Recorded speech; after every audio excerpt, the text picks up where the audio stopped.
할렐루야. 12월 22일 목요일 원포인트 큐티 시간에 함께 하신 성도님들을 주님 이름으로 환영하고 축복합니다. 오늘 하나님께서 우리에게 주신 말씀은 마태복음 1장 18절에서 25절까지의 말씀입니다. 함께 합독하시겠습니다. 예수 그리스도의 나심은 이러하니라.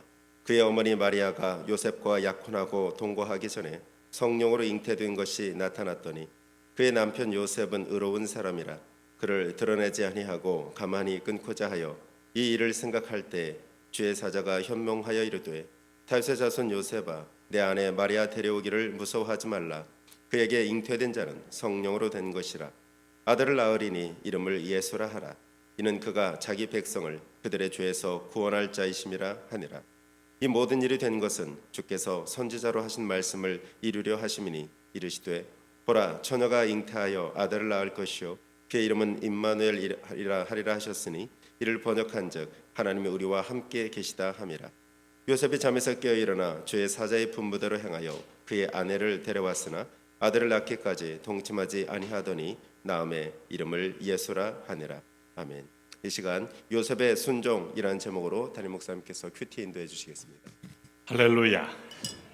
자, 오늘 우리 성탄절을 점점 가까이 오면서 우리 마태복음 1장 18절에서 25절에 예수님의 출생의 비화, 우리 이것을 한번 함께 묵상하게 되었습니다.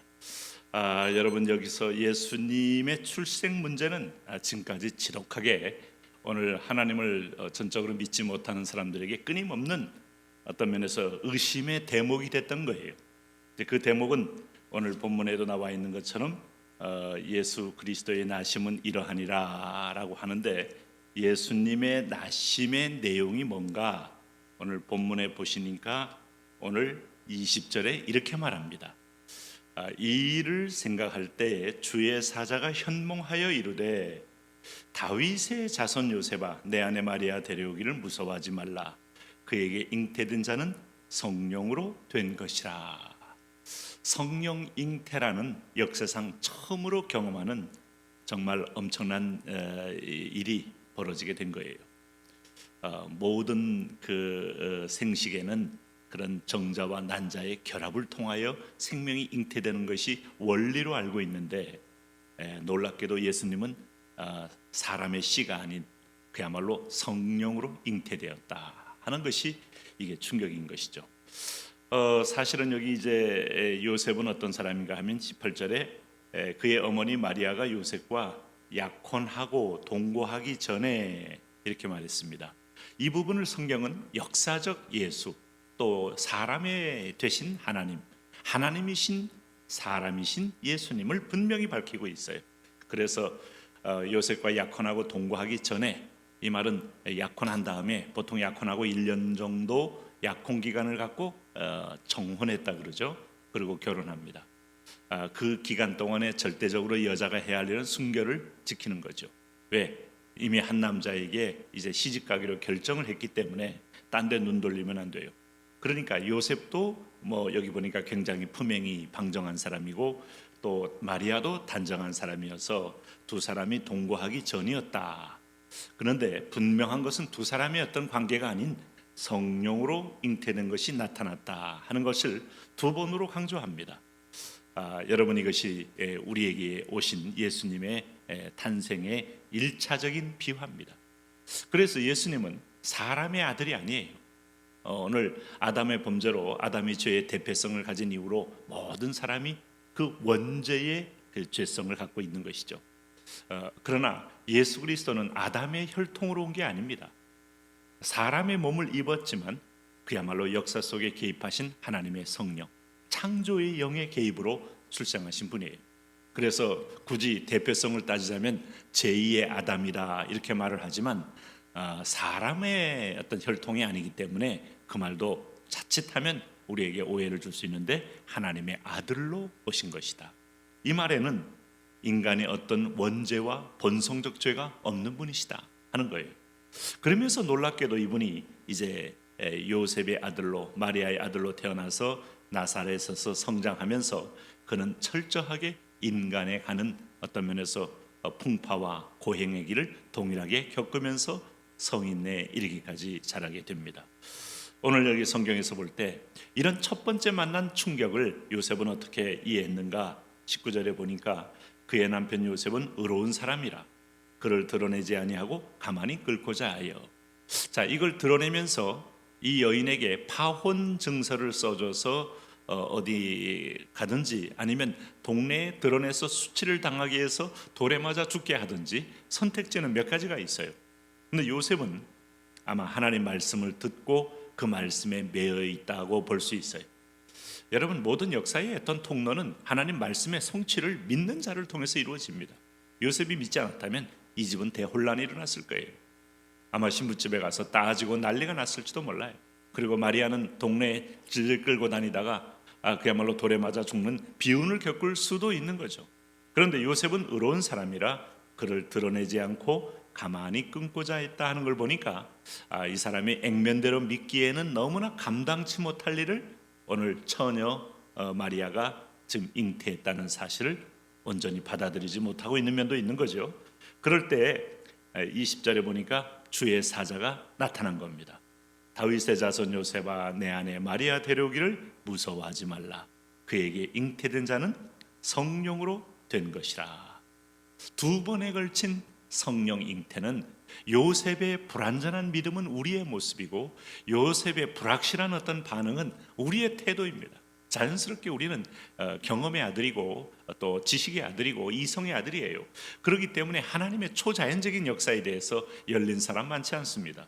그럴 때 하나님의 천사가 한 번, 두 번 분명히 얘기하므로 온 인류는 알라는 선포입니다.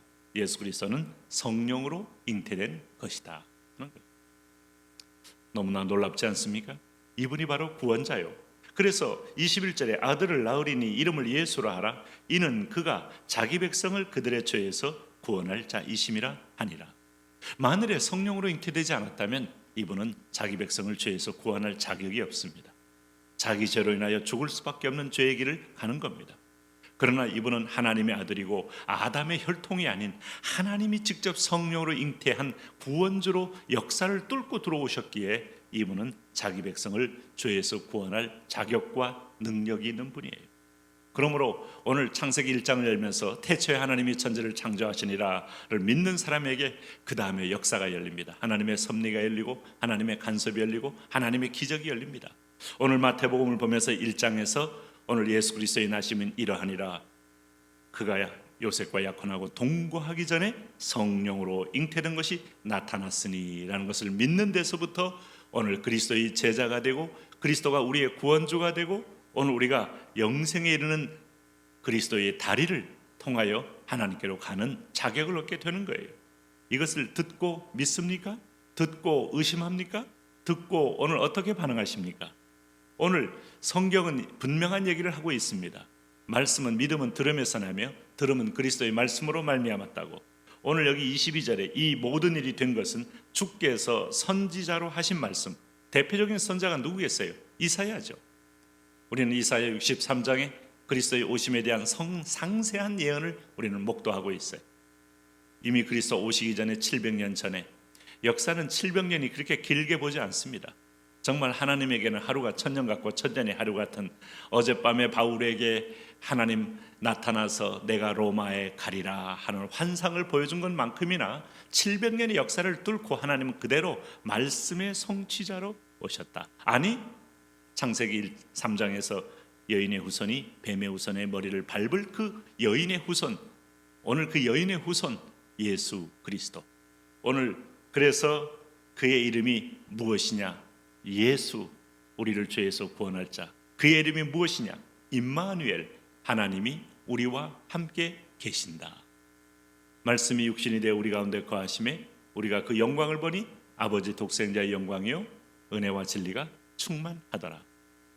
하나님을 쳐다볼 수 없는 존재가 하나님이 우리 곁에 와서 우리와 함께 더듬고 우리와 함께 땀 흘리고 우리와 함께 고통당하고 그리고 우리에게 하늘의 음성을 들려주었으니 이것이야말로 최고의 선물이죠.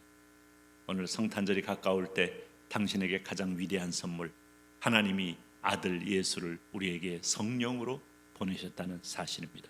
잊지 마십시오. 그분을 기쁘게 맞이하십시오. 그분을 전심을 다해 맞이하십시오. 그리고 동방의 박사들처럼 황금과 유황과 몰약을 가지고 내게 가장 소중한 것을 가지고 감사를 표현하십시오. 이것을 성탄의 예수 그리스도를 맞는 우리의 복된 자세입니다. 하나님, 성령으로 잉태하신 그리스도, 성령을 보내신 그리스도, 성령과 함께 역사를 통치하시는 그리스도, 오늘도 그 성령으로 예수가 나의 구원주고 영생임을 보고 믿게 하시고 이 주님을 전하게 하여 주옵소서. 예수님 이름으로 기도합니다.